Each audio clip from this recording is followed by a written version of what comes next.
কাউকে মানসিক কষ্ট দিচ্ছেন, খুব যত্ন করে দিন যাতে কেউ টের না পায়। তবে নিজেকেও একটু তৈরি করে রাখবেন ভবিষ্যতের জন্য।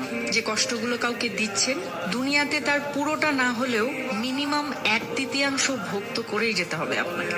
গোলাকার এই পৃথিবীতে আপনার দেয়া কষ্টগুলো ঘুরে ফিরে কিন্তু আপনার কাছে একদিন না একদিন ফেরত আসবে।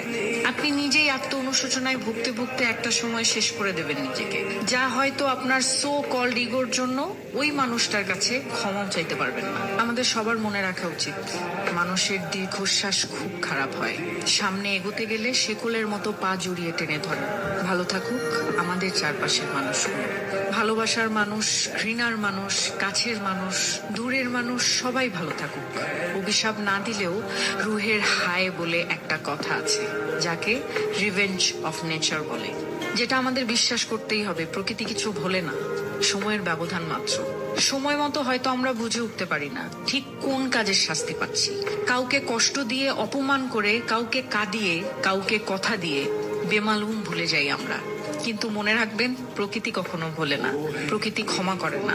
প্রত্যেকটা মানুষ তার খারাপ কাজের শাস্তি কিছুটা হলেও এই দুনিয়াতে ভোগ করে, কদিন আগে কিংবা কদিন পরে, কিন্তু সে শাস্তি পাবেই।